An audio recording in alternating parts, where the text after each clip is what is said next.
Morning mga kapato, mga kadagling. Today is day 20 na po nila, 21. Bali, 3 weeks na po sila guys. Kaso, 12 na lang sila. At inihiwalay ko na po ang nanay.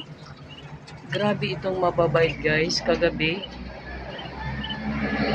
Dalawa ang nakita ko. Isa ang nasa loob sa bakod, sa ano na to, sa kulungan na to, at isa ang nasa labas. Meron pa talaga silang pamamaraan para makapasok, at nakapasok talaga yung isa. Ayan po sila guys, malaki-laki na po sila, buyag, pero so yan o, parang mabuti may space pa sila para makalakad-lakad. Naubos talaga nilang kuan, insulator dito sa gilid, pambihira. Naubos talaga nila sa kakatugtog. Ayan guys, oh, may tubig po sila na ano, nasa planggana lang. Dinadagdagan ko lang ng tubig pag madumi na, ano, pinapalitan ko na. Tapos may extra pa silang inumin dito if in case na madumi yung may yung tubig na ito dito, if in case na madumi, meron pa silang may inuman dito na ano, malinis-linis. Ano guys, nakakatuwa, oh, malaki-laki na po sila, 3 weeks na sila. Hello mga baby. Lalaki na buyag. Merong tamad, nakalagay, ano talaga, sakay pa sa ano, sa antag nito, dyan sa kainan nila. Very light na ang kanilang pagka-yellow guys. Light na. Tika puti na. Oh. Yan po. Nakakatuwa pala ang pato, buyag. Ayan. 12 na lang sila guys. Sabi ng husband ko, after 1 month, pwede na sila ibaba. 2, 4, 6, 8, 10, 12 na lang sila. Pambihira. Anyway. Guys, andoon po si Nini at si Jack. Andoon si David na maingay. Hello, baby. Ginawan ko po talaga ng upuan na mataas dyan yung mula sa manscrap. Kasi kailangan may mataas na part na maupuan. Ayun po yung shanty ni Jack. Ayan guys, oh. Yan ang bahay ni Jack. Uy, isara ko na yung pintuan ninyo ha. Huwag kayong magpatalo sa mabait ha, mga bibi ha. Kunti lang ibigay ko sa mga lalaki. Kasi sabi ng husband ko, ano daw, puno daw ang ganito, or isang pag magpapakain, or kalahati, or 3/4. Pero ngayon, simula ngayon, kasi nakikita ko nasasayang eh. Kalahati lang talaga ibigay ko. At kung kailan lang ko makita na naubos talaga nila properly, saka ko sila bibigyan. Makulit kasi itong mga lalaki, guys. Hindi kayo dito.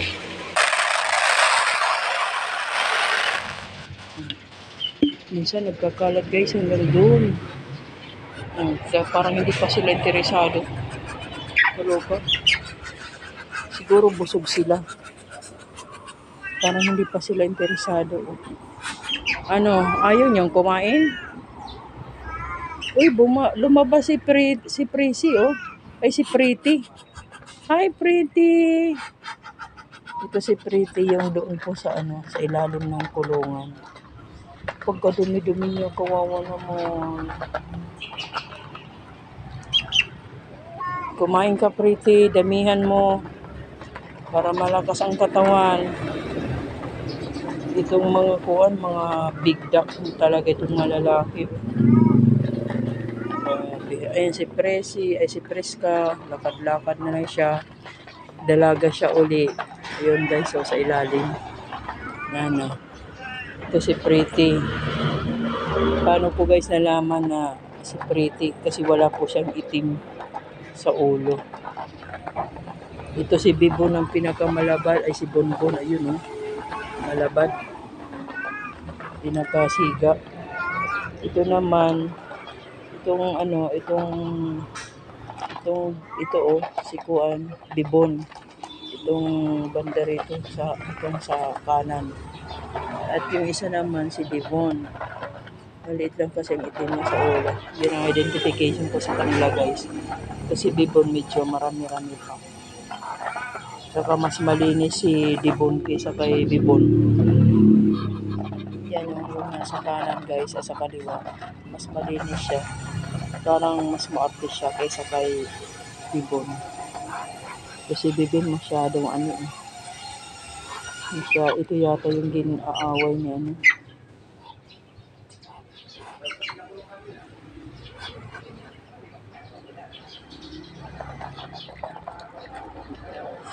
Parang hindi yata away yung parang nagkakasilusan sila.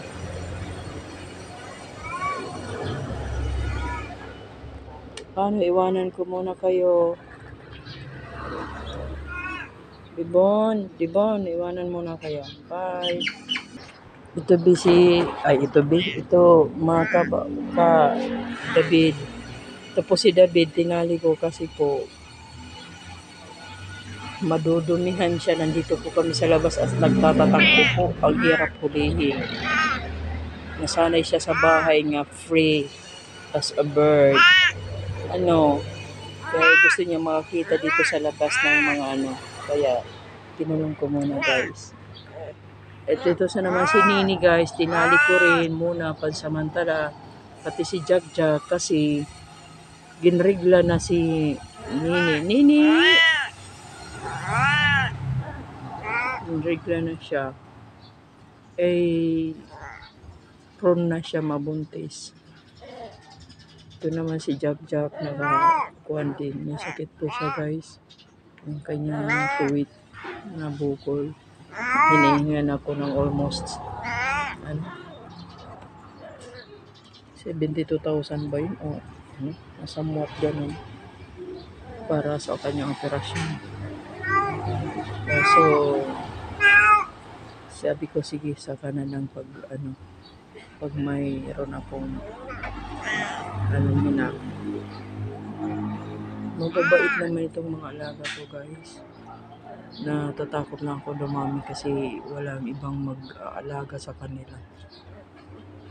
Kaya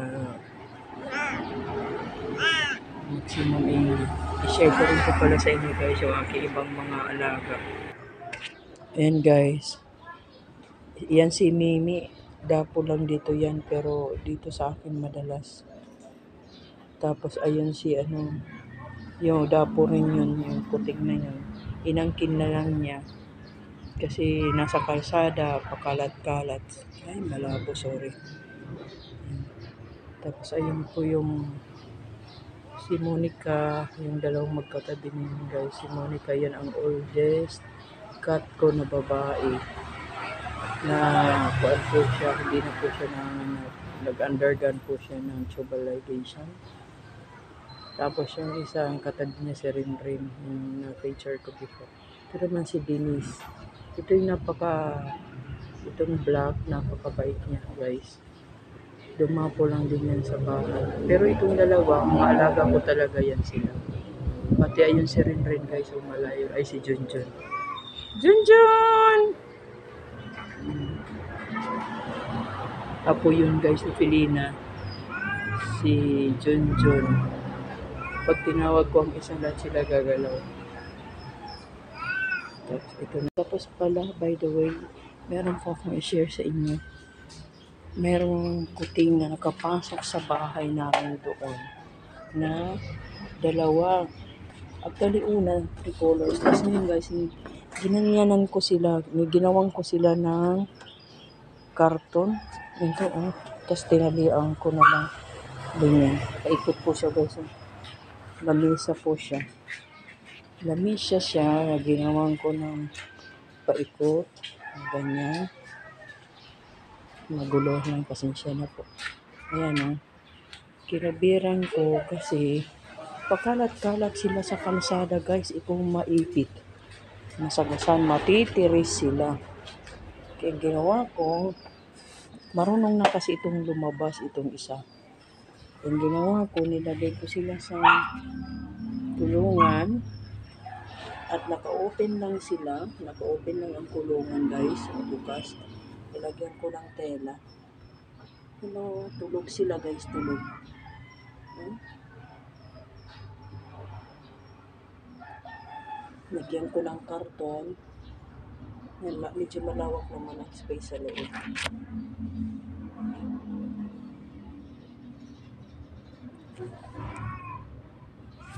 Tapos, nakakalabas lang sila, guys. Itong maliit, itong isang hindi yan sila, guys, magkakapatid. Yung dalawa magkapatid, ito, dapo lang din. Pero, kuan na siya, parang nakain na siya ng kanin. Tapos, itong nanay, si Mimi, maraming beses na po siya nanganak, siguro naka-anim na. Ngayon, yung ito siya, si Mimi, yung pinakita ko kanina. Ngunit kada panganganak niya, guys, ano siya, nauubos ang kanyang anak, nagkakamatay for unknown reason. Sa kapitbahay ko po ito sinabi ng may ari sa kanya. Kaya ngayon, para hindi naman siya malungkot, yung dalawang pakalat-kalat, yung dalawang pakalat-kalat, binigay ko sa kanya. Ayan, guys, ayan. Ayun, si Mimi. Marunong na siya lumayas itong maliit. Kaya bigla siyang nagkaroon ng 3 mga cooking. Kasama yung dalawa na yun natutulog. Wala pa po silang pangalan, guys. Palakyan ko muna. Natutulog. Isang gray. Mababait sila, guys. Ang mga alaga ko mababait din, oh. Behave lang sila. Kailangan lang may staff na kakaunting pagkain para kahit pa paano hindi sila masyadong magutom. Kasi minsan nabibisi po ako.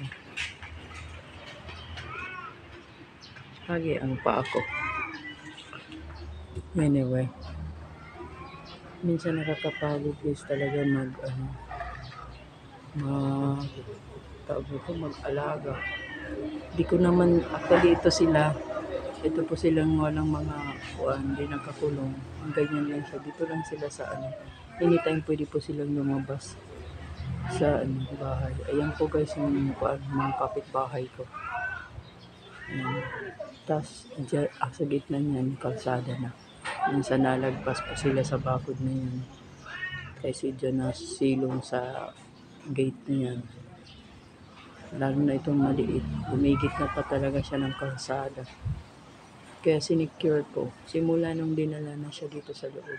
Hanggang dito na lang siya. Dito lang siya ikot-ikot. Ayan, nakikisa lang mga. Marunong na siya lumabas. Pumasok dito sa ginawa kong parang kapatiran nila. Kapatid niya.